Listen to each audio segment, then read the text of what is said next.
Hello and welcome to the Overly Animated Podcast, where we take animation seriously. We talk everything animation, including RWBY, which we'll be getting into right now. I'm Dylan Hysen, and today I'm joined by Delaney Stovall. Hey, y'all. And Hayley Nabuurs. Hello. Today, Delaney, Hayley, and I will be recapping Chapter 4 of Volume 5 of RWBY, Lighting the Fire. We've been recapping RWBY every week here at the Overly Animated Podcast for Volume 5, and we'd also covered Volumes 3 and 4. Find us at overlyanimated.com or search for Overly Animated RWBY to subscribe to us on iTunes, or subscribe to us on YouTube if you're listening there to not miss any of our future RWBY recaps. This episode came out today on Rooster Teeth First. Spoilers for this episode if you have not yet seen it.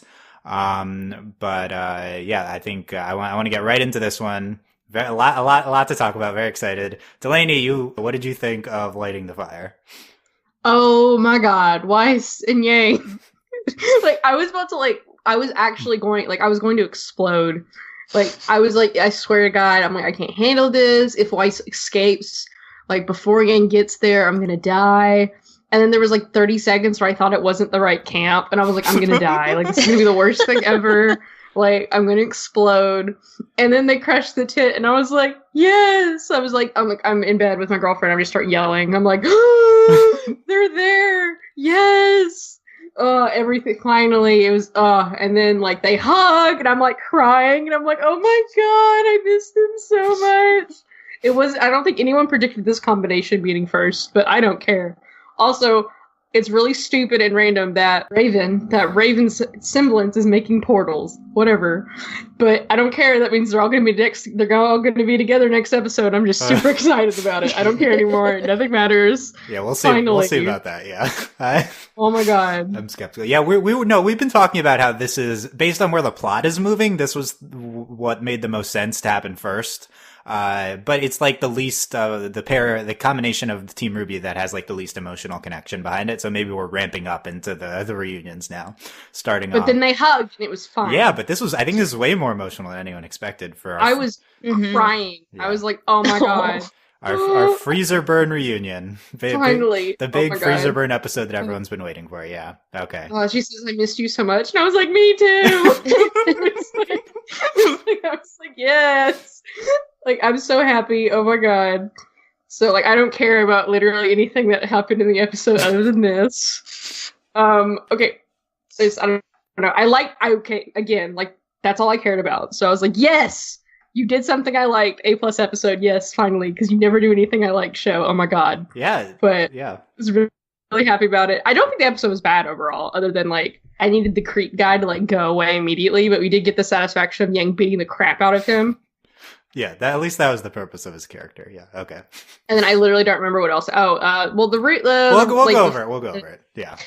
Well, there's plenty to get into here. Yeah, you talked about the most important things. That's good. Yeah, Hayley, thoughts on Lighting the Fire? I liked it a lot, actually. I think there was, at least thinking back to it, I don't think there was any overtly bad or even necessarily super boring scene, and that was really good. And just seeing part of Team RWBY actually being together and touching each other, and they're not going anywhere. It was nuts. And it was kind of startling. I think also because you know how in season 4 they switched over to a little bit of a different animation style, and it was a weird thing to see them in this newer, cleaner animation style, and it was it made me realize how long it's been since we've actually seen them together. And that was I was jumping up in my seat. I was watching this at work, and I was losing it in a quiet little corner at work. Nice. Yeah, it was all good. Yeah, but it was great. I was a big fan. I think this is probably, without all of the freezer burn and Yang things, I think this is kind of it's a good, happy, good chill episode. And then all the Yang stuff and seeing her kick butt and meeting up with Weiss, that just elevated this episode like crazy for me.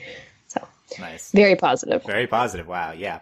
Yeah. It's a good point that we were several animation innovations past the last time any members of Team RWBY have interacted. So that at first I was like, "What?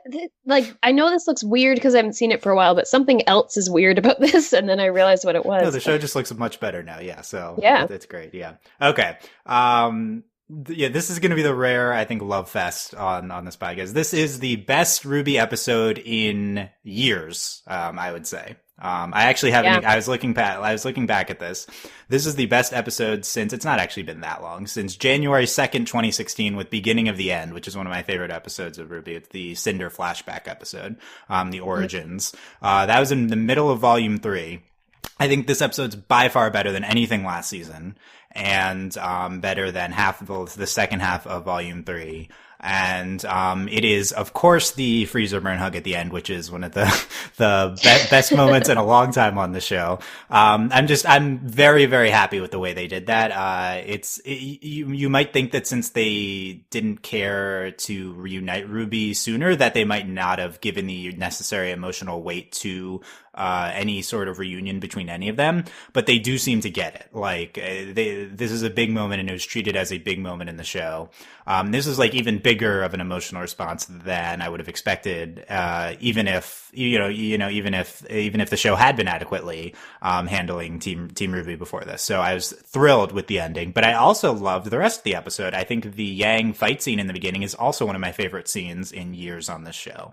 It's comparable to the Weiss fighting the Lancers 2 episodes ago, in that I think that the Yang fighting these nonsense bandits and Weiss fighting the Lancers is just better. I just like it more than anything that happened in Volume 4.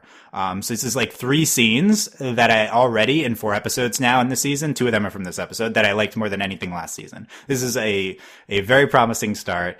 Even the nonsense RWBY Oscar stuff I think was very happy, and I think it was very well done. It's just a really well done episode. I think the flaws, maybe the biggest flaw comes with Yang talking to Raven, which I don't think is as spectacular or even necessarily sensical of a conversation as it could be. But that's okay. There's nothing bad here, and there's a lot of big positives. I actually think this is an actively good episode of television, and definitely the best RWBY we've gotten in a while. So and I think this is a response I've seen from other people as well as in our Discord, and seeing a lot of positive reactions elsewhere in the RWBY fandom. People are very excited for the freezer burn. Yes, our Yang and Weiss. Delaney, has freezer burn shot up your RWBY shipping charts now after this hug? I mean, basically they haven't been together forever. Like, I don't care if they have an I'm so over it right now. Like, oh my god. Like, I mean, obviously it was adorable and it was so precious. It's also funny because Yang is so much taller than Weiss. Like, yeah, I never noticed that before. Yeah, the height difference was quality. Height difference was on display. Yeah, Weiss is lifted off the ground in the hug. Mm. Yeah, and she's wearing like heeled boots all the time. Yeah, too, exactly. So. Yeah.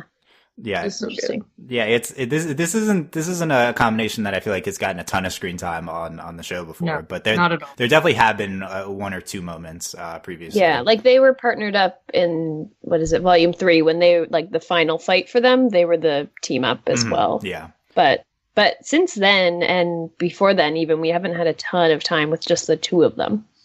Yeah, well, we haven't had a ton of time with really any of them, but yeah, exactly. Yeah. Yeah, Hayley, were you feeling the freezer burn here?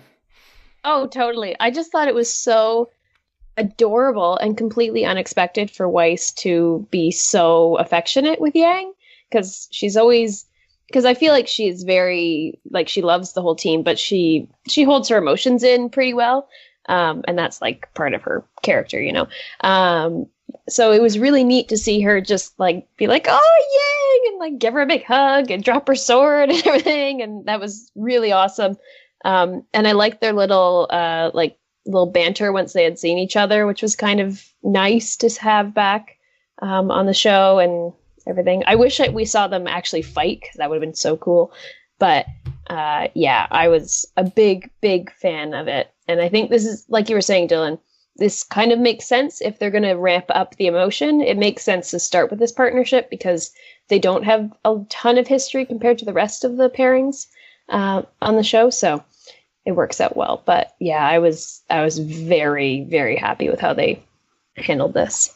Yeah, if this is like this high emotion for Yang and Weiss, like what's gonna happen when our two teammates are reunited with RWBY Weiss and Yang Blake. So I don't have faith that it'll be big like this, to be honest. But if we have a big white rose, Hank, like, oh my god, I'll die. Yeah, to be honest, this isn't something I've ever shipped.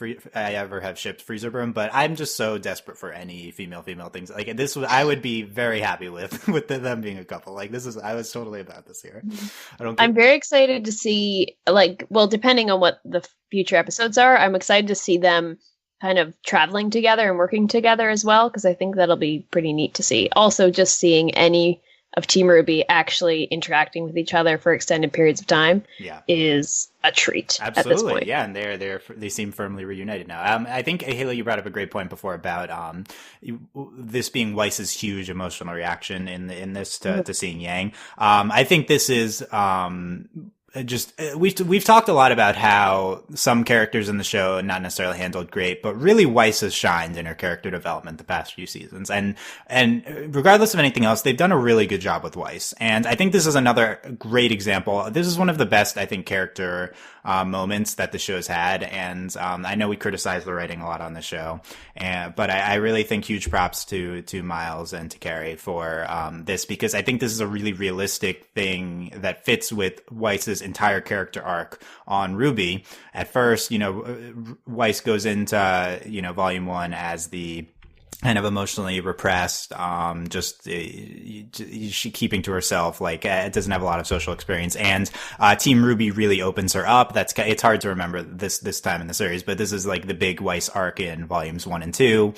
Opens up her worldview with Faunus's, but also just opens up her up emotionally. And she's had to kind of regress into this emotionally repressed state when being back at home, and to see someone who represents this. Who represented that progression for her, and her maybe being able to be more of her true self, and just to see Yang again, who's like a symbol of all of that for her. I totally buy that this is exactly how she'd react. She'd just be just really expressive and really go back into that end of volume 2 type Weiss state. So I really love this for Weiss's character, and I'm at zero complaints, incredibly happy with this ending scene.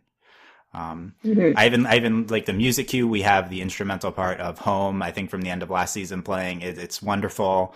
Very, very, very, very in love with this hug. Are we shipping it? Is it happening? The freezer burn? Do we think the show could do this? I personally, no objections to it, but I don't actively ship it. I feel like it's a really good platonic female to female just relationship. But if you want to ship Freezer Burn, I'm no way in any shape or form stopping you or doubting you, because this was a great little interaction as well. But I just really like it as like they're friends, and they're kind of, this team is almost like they became a family as well, through all they've been through, and just being separated from each other for so long. And also she was just in a cage, she was just kidnapped. She's going through a lot of emotions at the moment. But not an active Freezer Burn shipper myself, but I can totally see why people would be. Now, Delaney, we know that you are one of the only Ladybug shippers in existence. This is the natural pairing to Ladybug, the Freezer Burn. So does that mean that you're in on this? I mean, I would be in on it. Again, like you said, I'm also desperate for any sort of female romance in this show. It was adorable, but I mean, I am a firm Bumblebee shipper also. Yeah, that contradicts, but okay. Hello, but just wait for that reunion. I'm gonna die. It's fine. Yeah. I mean, I ship all of them together in all the combinations except for obviously Yang RWBY, because no, but yeah, don't worry, people ship that. But yeah. Don't worry. No. But I mean, I'm not. Again, I don't care. I mean, if they're going to do a pairing, like, I honestly don't care which one it is. Like, if two of them are going to be together, I'm like, awesome. Like, yeah, let's just do any of it. And speaking, but I was feeling it. Like, I was feeling Freezer Burn. Yeah.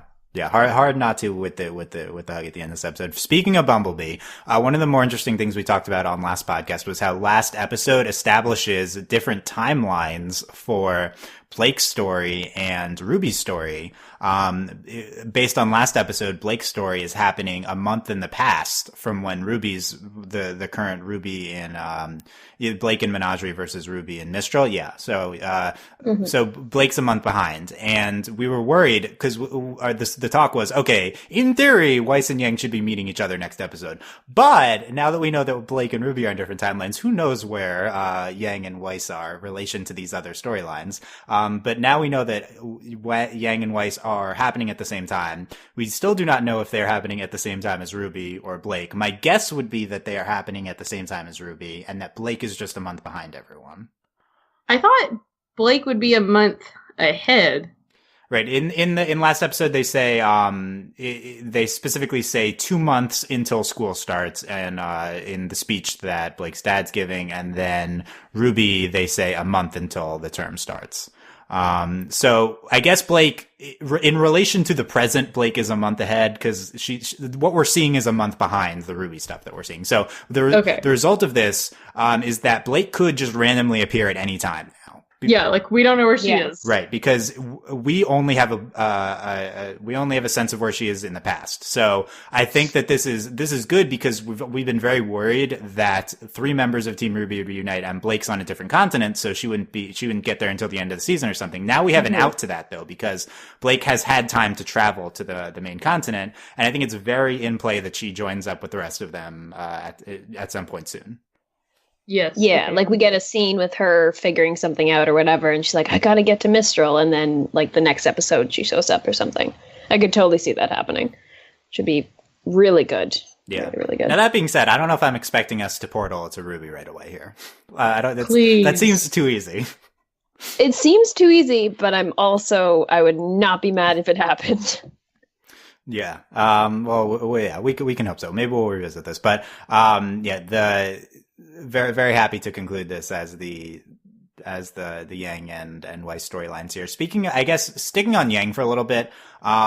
So 2 weeks ago, Andy had complained that, Yang's motivation up to this point, Yang's motivation as seeing Raven did not make sense because we thought she was going to RWBY, and everything we had seen from her character would indicate that she would go to RWBY, not Raven. And we learned in this episode that it was a misdirect. So kudos to the show for not having this really bad logic leap, but I don't really understand what they're doing in this episode because Raven at some point is like, yeah, if you want to see your sister so much, why didn't you just go to her? And I agree. Why didn't you just do that, Yang? You could have just followed the other fork in the road. I think this seems like it's just like a very convenient thing to do plot wise. I just think, I get the portal logic. She could be anywhere in Animate. No, she couldn't. She's at the city. Obviously that's where she's going. Yeah. So it might be a thing as well where, as we've established, timelines are not necessarily parallel with each other. So maybe, from when she turned at that crossroads, the rebel camp is, a 10-minute drive down the road, whereas Mistral is way farther. I don't know. Okay. Yeah. You never know, right? But I was also confused for a little while. Their whole conversation was a little illogical, which I'm sure we'll get into, but yeah, I don't know. Yeah, anything's possible. That's a good take. That this is a way for Yang to catch up to RWBY. This is just faster. Yeah. I don't think that's really what the episode presented. I might buy that a little more. But we did spend basically. Remember last season where RWBY and the gang, they spent the whole season walking, whereas Yang caught up to them in 10 seconds in the last episode on a motorcycle. True. Yeah. And when was that scene in relation to anything? Okay. So it's not the biggest deal. It's just, it felt just like a contrived plot thing to have Yang interact with Raven. I mean, it's stupid, but I'm fine at this point that it happened because I just wanted to be together. Yeah, it wasn't a natural, logical, human brain systeming thing to do. You have to actually think about it more so and okay, let's piece together the timeline of all of these episodes. But so I think that's probably why it felt a little weird. Yeah. But yeah, I think as Delaney said, the important thing is that like this fits with Yang's character. She's after RWBY, and it reunites them. Yeah. So like exactly, this is it's whatever. It's the end result is fine. But we do have this big kind of Yang Raven speech. I think we're gonna get more on it next week because Raven apparently is gonna spill the tea on Ozpin next week about what's not asterisk next week. We'll talk about that at the end. But next episode with Yang and Raven finally talking. This was a big thing. This was the volume 2 post-credit scene, which we still don't know if it's real, I think. And, but yeah, this has been a big thing for Yang's character. She talks with Raven. Delaney, what did you think of just the two of them talking as, I don't know, kind of mother-daughter here? Well, it was really funny because they're like being sassy, and it was just like it was just funny. Raven like appreciated, like, you just came in and beat up all of my men to come yell at me because you want me to send you somewhere. Like mother, like daughter. Yeah, it was pretty great. It was super awkward though, because like it's not like the voice acting was bad. It was just like they'd be talking in a normal tone of voice, and then Raven would yell like she's like talking to the entire camp, and I'm like, please stop! Like, this is really awful. And like it was so stupid, and I was like, please. No, the entire conversation was like ridiculous. Raven just feels like a wooden block who can talk. Yeah. It was just so it was kind of painful to watch. But I'm kind of seeing, like, they're similar. Like, you can see that and, like, how they talk and stuff. I just really enjoyed Yang's side of the conversation, like, yelling at her. And, like, when she got really mad at her, like, that was great. It was still, like, really weird. Like, this definitely displayed just how, like, poor the writing can be. And I think that, like, to me, this is, like, why this episode isn't, like, amazing. Because this scene was, like, awful. But, like, I'm glad that they talked. Like, I'm interested to see how they're going to do in a more actual, like, having a conversation versus this weird, like, trying to have a conversation and then she's talking to the whole camp, and it was, like, super weird. Yeah, I don't know why this needed to be in front of. She was being very, like, it was very, like, join us, but she said it without saying it, and it was just really weird. Like, I didn't like it. Yeah, it's weird that this took place in front of everyone. But, yeah, and I'll talk about Raven's character in a second. I did like, that Raven ultimately did want Yang to just stay there with her. So that was kind of the sweetest moment they've had, I guess. But, yeah, hey, I don't know. Hayley, what did you think of this scene? I thought it was, like you were saying, Delaney, I think it was a little just awkward at parts. And I think it's also probably a byproduct of them having figured out that, like, okay, so we have to get Yang to Raven, and then Raven's going to tell us something that's going to spur other storylines in this season, but they weren't really sure how to figure out how Yang would stay with Raven for any length of time, because I feel like the logic of Raven being like it probably takes her no effort to just make a portal, and she clearly, like, maybe she cares for Yang, but she doesn't really seem to be, like, seeking her out so they can have a life together or anything. So I didn't really understand why she wouldn't just make a portal and just be like, okay, see you later, like, bye-bye, and then she'd be gone. So I hope that when Raven and Yang are talking next episode, or whenever that scene comes, that she actually has a good reason for not sending Yang. I don't know, like she's motherly protection or whatever thing. Because for most of the conversation, I was like 2 steps behind each word because I was trying to figure out what the logic and the thinking was of what they were saying. Because I thought Yang's argument was perfectly valid. It was like, just send me, you can do it, why not? And Raven wasn't up for it. Yeah, I don't know. It was a little weird, but I think the place that we got to by the end of the conversation is good, but the writing definitely could have been improved. Yeah, it's definitely the worst part of the episode. I don't think it's like an awful scene. It's just a classic RWBY dialogue, which doesn't really have a great semblance of logic to it. No pun intended. It just has like a bunch of stuff that they want to get in, crammed in, and it just bounces back and forth, and nothing makes a lot of sense. I was just lost, for watching it for the first time, in like, really, Yang came to Raven all this way to make her portal to RWBY? That's what we're doing? Like, that was the big hang up for me. Oh, and yeah, that was like, what? Yeah. It was like, are you serious? Yeah, so I just think the concept, they were so far behind with the concept of it that, like, this scene never could have been, it was never great, but I thought it was, like fine. I think one of the biggest things though is that for me, Raven is just not a good character.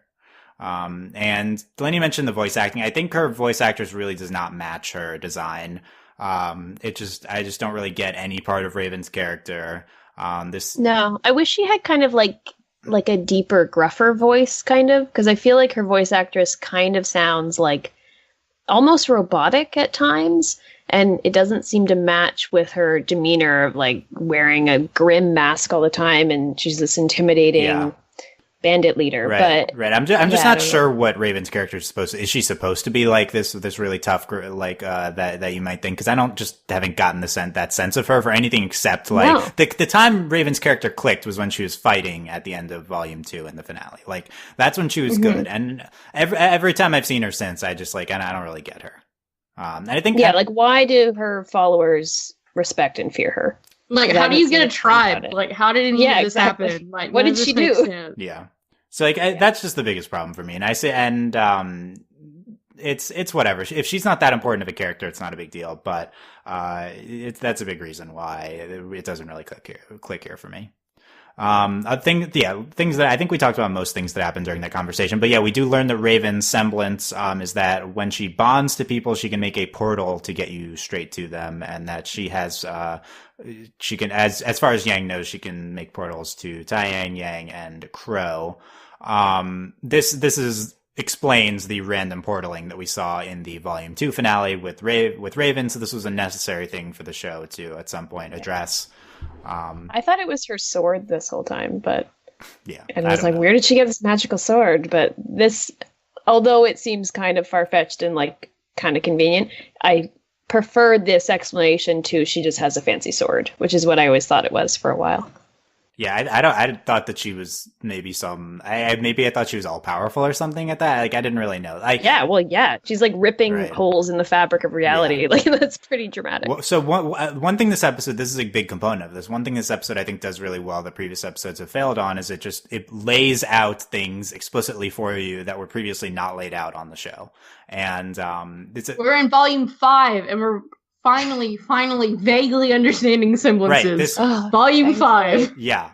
Auras and semblances are better explained in this episode than they are at any point previously in the series. That's another thing. This episode like tells me that to a certain extent, Miles and Carrie and everyone behind the team, like they like get that some of the things that they've been doing wrong, because I think that this episode addresses a lot of bad things the show's been doing, primarily under explaining Aura's semblances and other mythology behind the show. That's like number one. Number two, we get that we've been holding Team RWBY apart for too long. Like we get to it as fast as I thought was possible this season, basically. Like this is basically the fastest they could have done it. So I'm pretty optimistic for the season, because like I get the sense that they're trying to fix things, and I haven't really gotten the sense before from them for the show. But yeah, so we explained the Raven semblance. Do you like this, Delaney, as she can make portals to people? I mean, obviously the concept is cool, but then it's also like, what are the limit to semblances? Like, is she just a flighty person? Does she have strong bonds to people? Like, I don't like what. Right. What? Right. It's cool. Like, I'm like, I wish I could do that. Teleporting is super. Well, she makes portals. That's the other. Like, it's not like she like it's a difference between. I think there's a difference between like teleporting and portal. Yeah, like to me, it's weirder that she can make portals. Like what? Yeah, right. Like Yang wants to use her to use a portal to get to RWBY. Like in theory, Raven does not need to come with her. So it's not that not that Raven's just apparating. Like she's just physically making the portal. Yeah, and it's like, and then it's limited to people she has strong connections with, which is kind of like the dumbest. Yeah, like what point in a relationship do you get a portal? Like, yeah, right? Like, who decides that? Is it like third base? Like, it's just like, you know what, semblance gods? I like this person a lot. Let's make a portal. Like, what happens there? At what point was she like, or like, did she just use it to terrorize like Crow? Like, I would do that. Like, oh, I'm sure. Just did she? What point in her? Okay, this may get biological, but when she's pregnant with Yang. What's happening there? Okay, so no. I don't I'm not getting it. Pass on getting into that. But yeah, I think it's an interesting point that Delaney brought up about Ren in this episode explains that semblances might relate to who you, like your personality.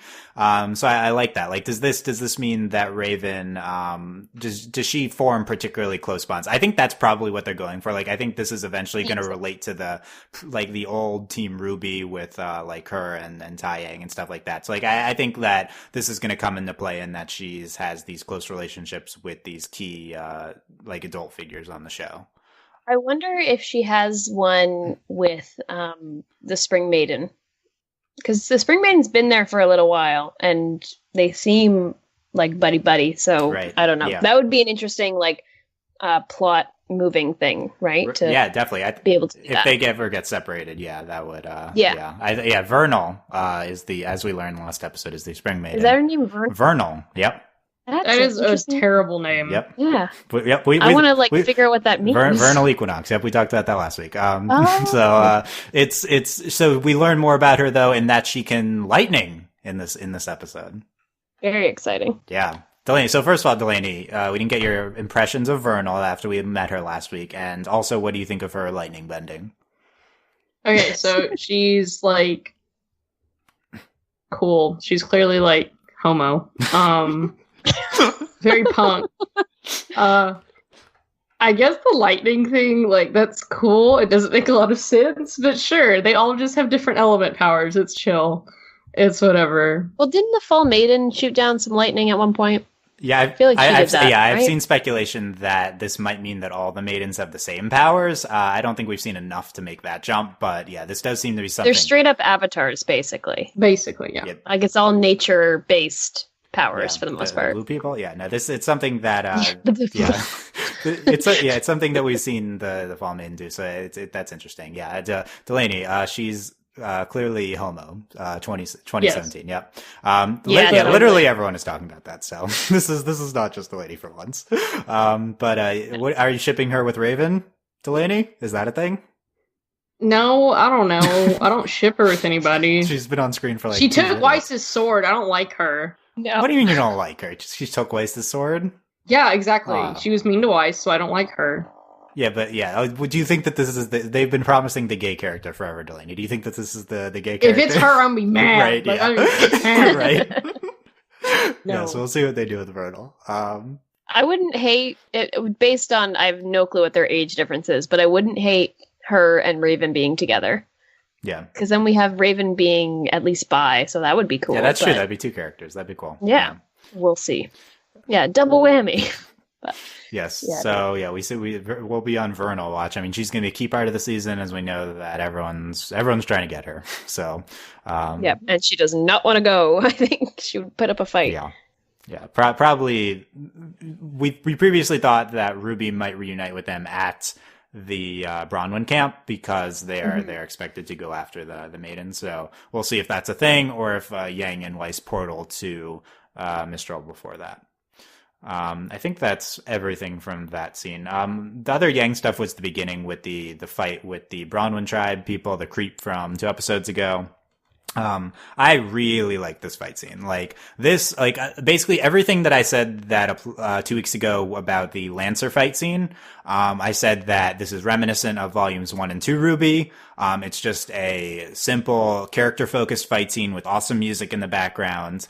It felt well paced. It was like awesome to watch. It is just getting back to the music video origins of this show's fight scenes. Everything applies to this scene as well. So I'm very happy that we did it again. I think I'll take these 2 fight scenes over everything last season. I just really loved it. I love the song they used behind it. This is just a great showcase for Yang being awesome. I was all about it.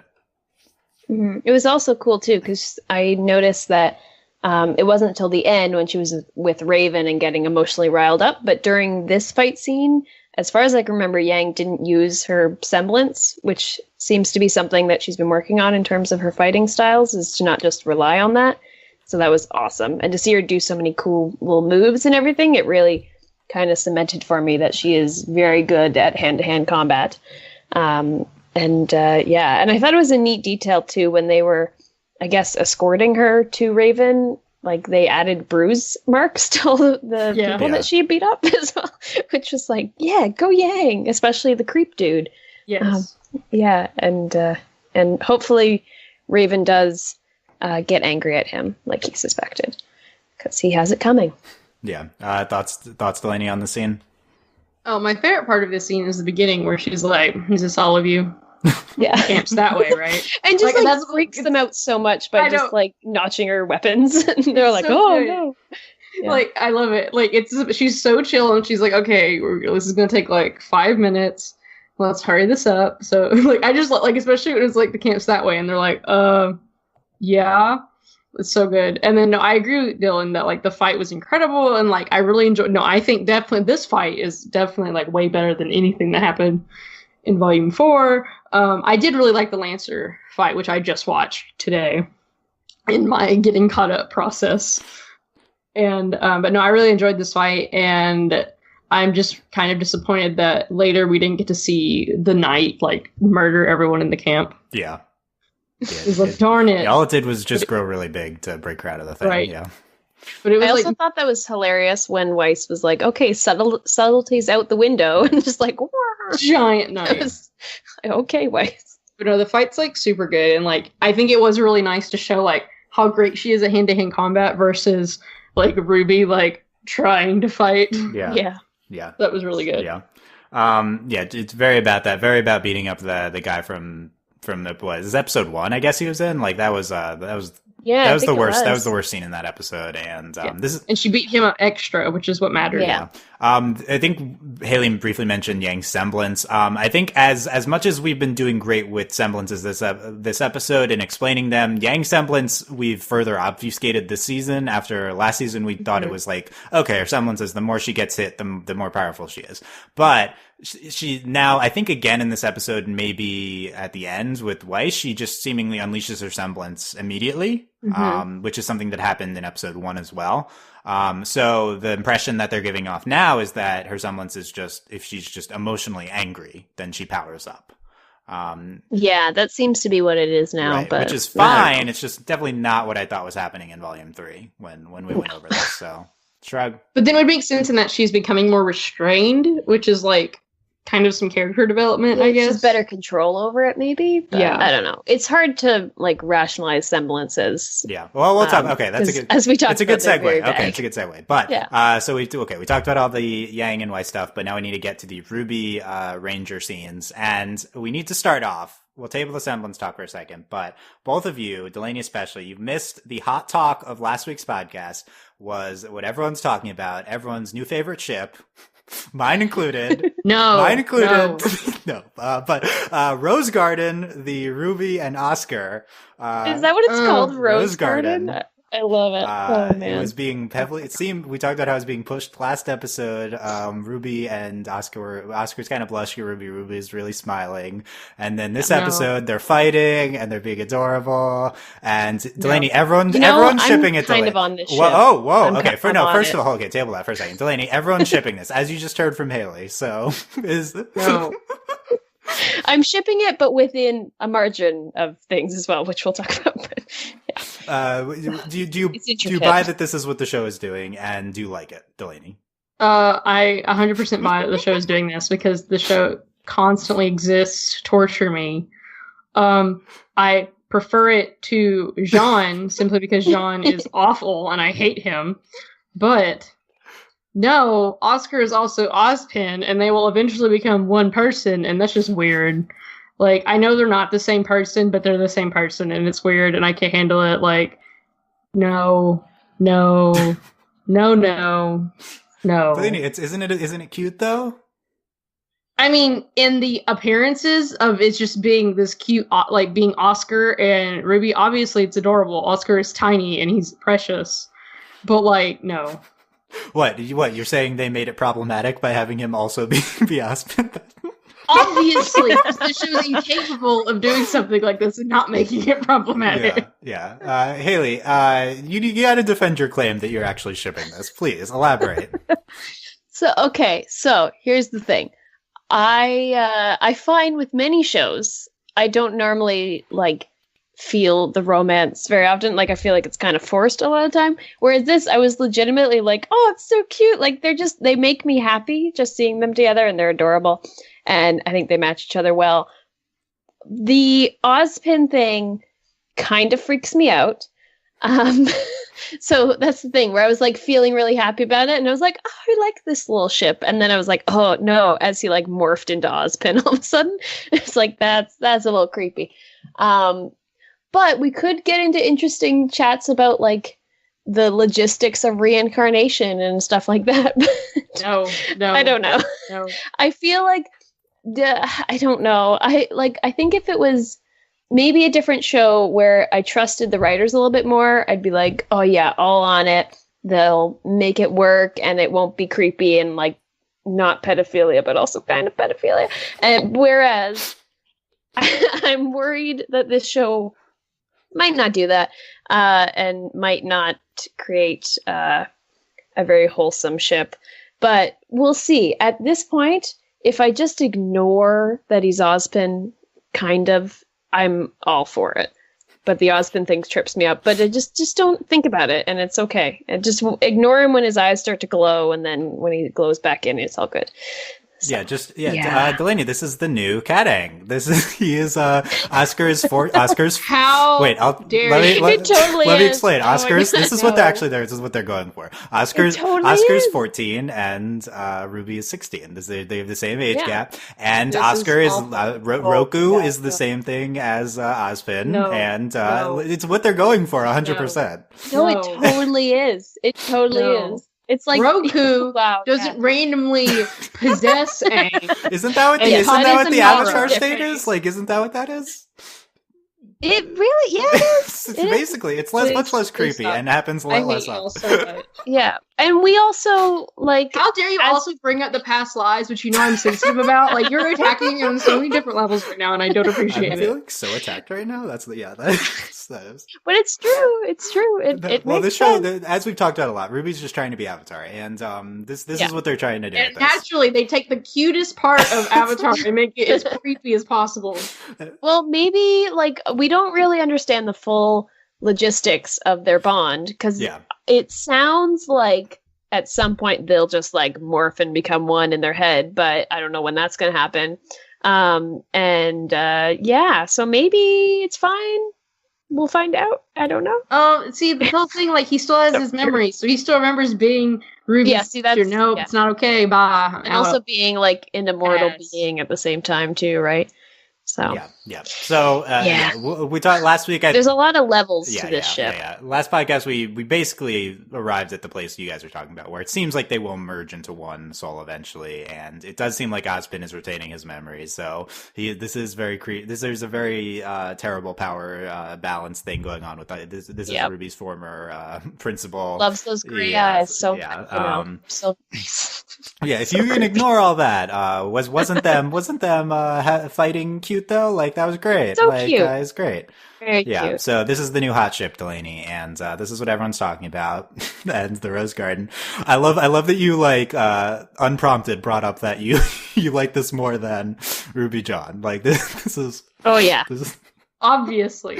there's this Honestly, anything would be there's better this than 30 Ruby. seconds in the episode when Ruby goes up to there's this shot of Ruby in the middle between Oscar and John, and she's like, Oh no. and it's like, oh, I posted in Discord, Ruby and her two boys. Oh, like, Dylan, this no. is what the show's doing now. Like, these are the two men in Ruby's life. It's Don't let there be like a love triangle. it's formed. nope. That's what they're That would doing. just The be Lancaster horrible. Rose Garden triangle.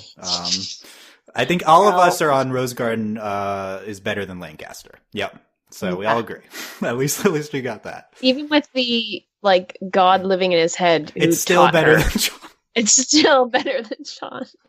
Yeah. Yeah, it's. For I sure. will say this episode somehow has the 30 seconds of Ruby comforting both John and or it's like talking about how you guys both don't have your semblances, and these are two characters that are just like representative of terrible things about Ruby, and it was just a sweet scene, to be honest. Like there really was nothing wrong with it, and I kind of enjoyed it.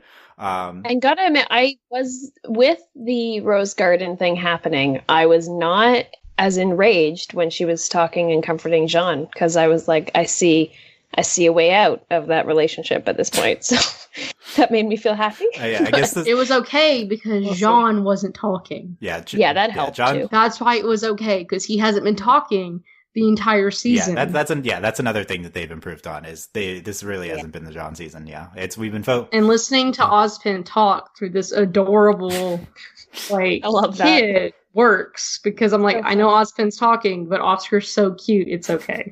Yeah. I really like the sound design, by the way, on Osmond talking through Oscar. I thought that was well done. It's so absurd that it's just like kind of fun at this point. Like this whole situation is at least we had fun with it this episode. But yeah, they're training in hand-to-hand combat. As we talked about last week, why does Ruby need to learn hand-to-hand combat? It's just an excuse to do whatever here. She's gonna have her weapon on her at all times. Yeah. It's giving us time to get all of them back together, I think. Yeah. Honestly. This is at least we're doing Ranger stuff here. New hot theory from Discord is that Ruby, when Team Ruby reunites, Oscar will join Ranger without Ruby to form Orange. ORNJ. There's Team totally. Orange. That makes sense. Yeah, that could happen. Their name makes way more sense than Ranger, so that's in terms of colors. Yeah, I had a lot of problem with the colors behind this, but is there Team Blue? Is there Team Red? Like, okay, but so we'll see what they do with Oscar here, the Osmond stuff in him. I want to talk more about Rose Garden, but I think we'll have plenty of time this season to get into it. I love their name. Their name's great. Yeah, it's great. It's the best ship on the show, obviously. And also, there's going to be angst when Yang shows up and is like, "No, I learned this thing about Ozpin." Oh, and then yeah, Oscar's be like, "Oh no!" Yeah, true. And then Ozpin's like crying, and then Oscar's like, "Get out of my head!" Blah. Yeah. After you messed up my chance with Ruby. That's what Oscar's going to say. Yeah, that's true. After Raven indoctrinates Yang and Weiss about Ozpin, whether it's true or not, who knows? But and then they'll address it. Okay. But yeah, as mentioned a lot, we have a clear explanation of auras and semblances here in a way that we haven't gotten in a while from the show. I will say this episode redefines what auras are in a way that I did not perceive them at all to be. Basically, Ren explains that you have to specifically activate your defensive aura, and that eventually it'll become secondhand nature, and that you will just activate it on your own. But it is not something that is an innate part of who you are. It is not a health bar or like a shield. I totally thought it was. It is not just a shield that's always like it's something that you have to it's like a shield that you have to hold up by pressing a button. Like it's not just something it's not just your health bar at the top. And I had zero concept that this was the case until now. It kind of contradicts what happened in season 1 as well, in a way, because remember how Jean couldn't get his aura to happen, and then Pyrrha just like, boom, there you go, you're ready to go. And we didn't really see a time where he was getting hurt and was like, oh, I need to get my aura better. He was just good to go for the most part, so... To answer, no, I don't remember that. I blocked out the John season 1 stuff. That's. I do remember that, and I agree. It was in a season. It was in an episode with a good Ruby fight. That's the only reason why I remember. Gotcha. Yeah, Delaney, what do you think of this potential retconning of auras? I mean, nothing in the show makes sense anyway, so it doesn't really matter. Yeah. I'm fine. I mean, it makes more sense that that you have to activate it, and that it makes more sense that way. To explain, when Adam just murders people, yes, I hate him so much. Yeah.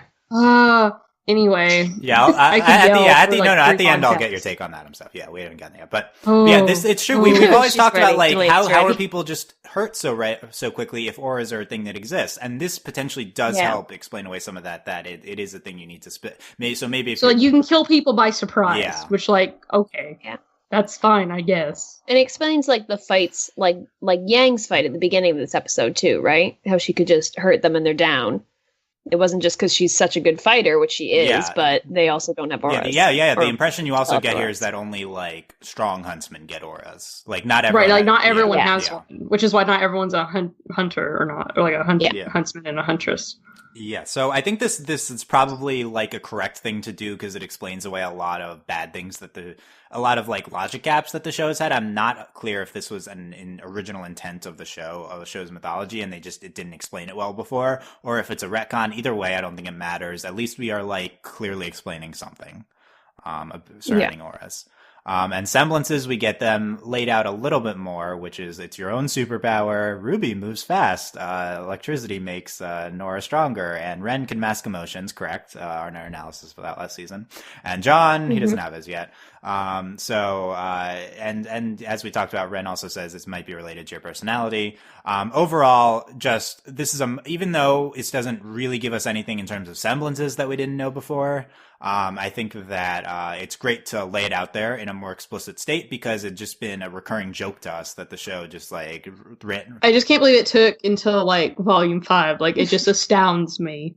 Yeah, it's like 2 sentences of explanation. We're like, oh, okay, now we get it. Give us some examples. Yeah. Also, Nora got struck by lightning and was fine. Like that's pretty funny. That's quite I a did backstory. Yeah, right. Yeah, I like that for Nora. Yeah. And the point, of course, the thing we're referring to that the show didn't do it until now, everything had been implied about what they're saying up until this point. Like the show had really never explicitly said literally anything about semblances. So it wasn't even implied. It was like you had to be Sherlock Holmes to figure this out. It took a while to get there. Yeah. So I think that's a much better approach. And the fact that they're so willing early on in the season to lay it out and they hadn't before really just does really they're listening. Like this, they're correcting their flaws here. Like I didn't think this was something they'd ever do.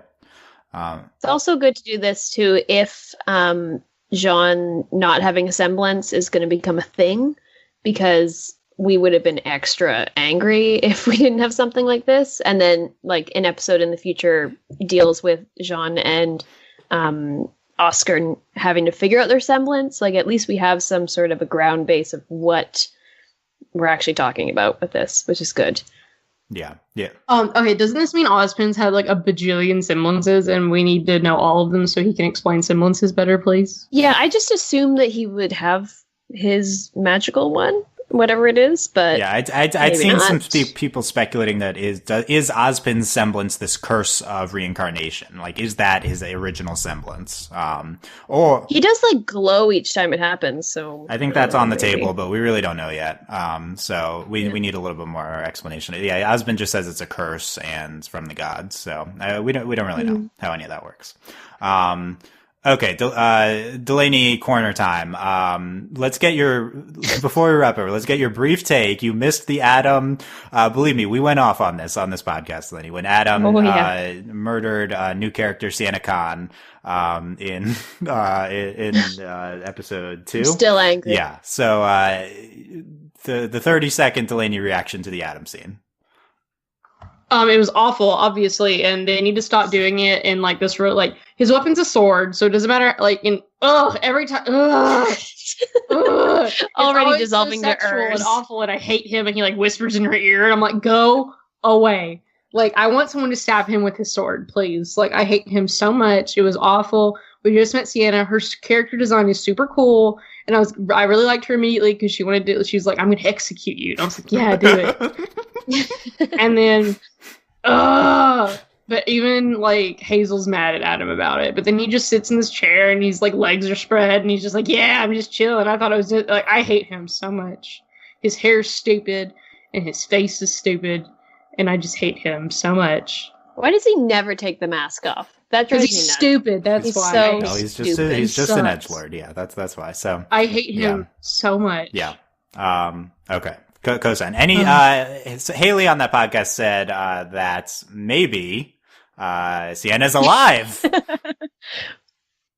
Crazy theory time. Where do thoughts? That'd be really cool. I doubt it. I also really doubt it, but I just really want it to be true. But I doubt it. A little bit more support for that in the Discord, but no, it's not happening. Don't worry, it's not. No, it probably won't. There's a lot of stuff going on right now. We don't need like reanimated bodies. So. Yeah, we can get both of your takes on this one too. Last week, Steve was on and presented a very cool theory, which is that Cinder is we're kind of bouncing around full topics here, but we switching people, so we had people's takes on things. Steve's new theory is that Cinder is grooming.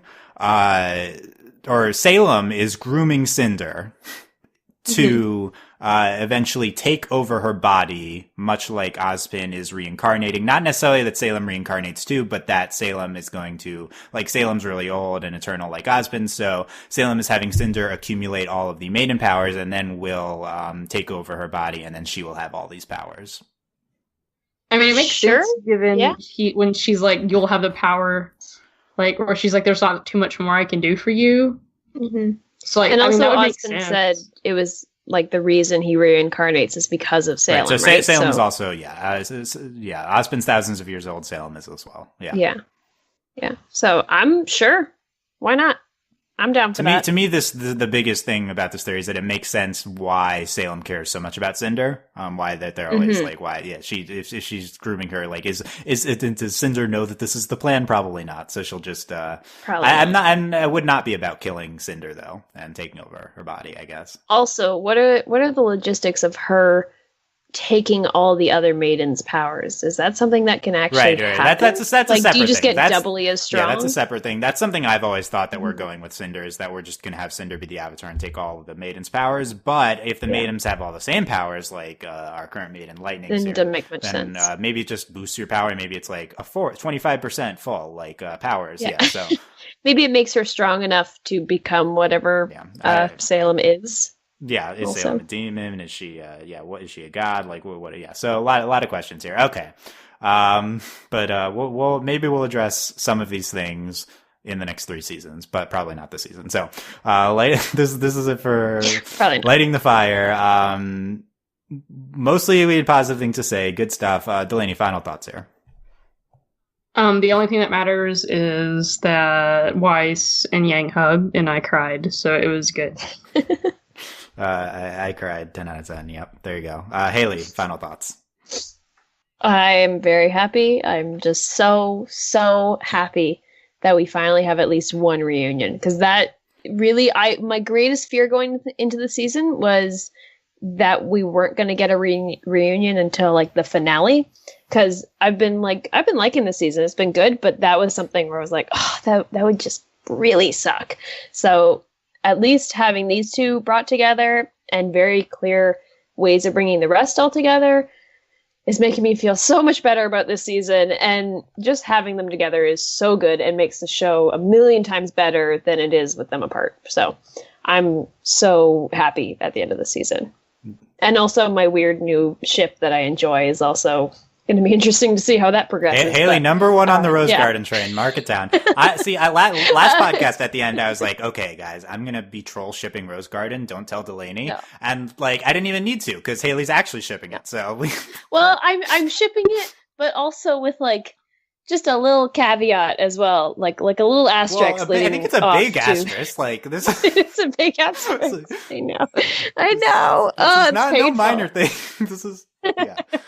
I want to be oblivious and ignorant about it, but I can't. There's ways of this being resolved. If Ozpin is freed from his reincarnation curse, maybe Oscar can eventually live on his own. That seems like an endgame thing, though. So that's a season 12 thing. That's not now. Yeah. Them chatting made me happy. Okay. So there you go. There you go. I still. And Weiss and Yang hugging made me extra super happy. So very happy. Yeah, it is. Episode. No, it's just a very happy episode. Yeah, the I smiled a lot. Yeah, all the Team Ranger stuff. Yeah, just had happy music behind it. It was very fun, and best episode in a long time of the show. Very, very, very excited to see if we can build on this going forward. Oh, the one thing I want to say, I think that it's a heavy favorite not to have any more RWBY reunions next episode, because you need to consider that we need to address many things that involve not RWBY reuniting. This Raven talk from this episode needs to happen.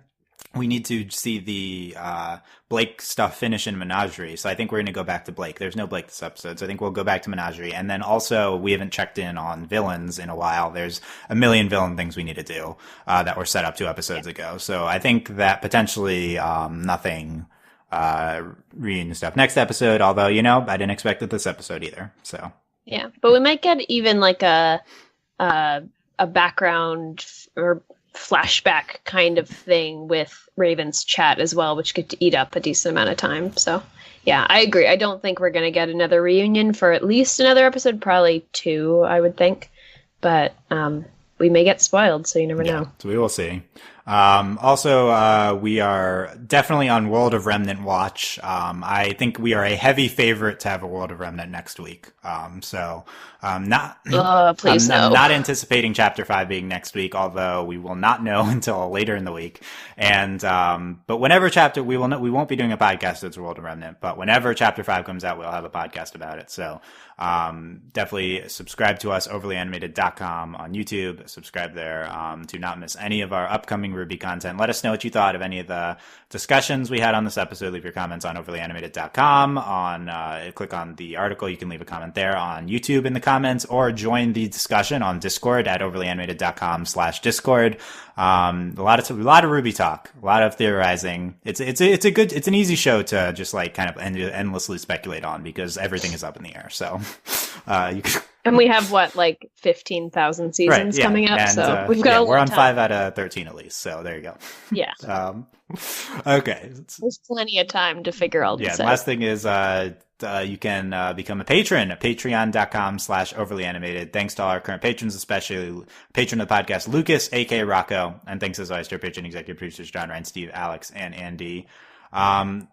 We are entering the busiest week in Overly Animated history, so you really want to subscribe not to miss anything. Starvember, new Steven episodes, Steven Universe episodes, and then Ladybug, Mr. Gons, this show. And we are also on 500th podcast countdown. This is podcast 490. So when in 9 more podcasts, the 500th podcast will go up, which I've already recorded, and it's great. So don't miss any of that. Subscribe to us at overlyanimated.com. Thanks for listening, guys. We'll see you next time. Bye.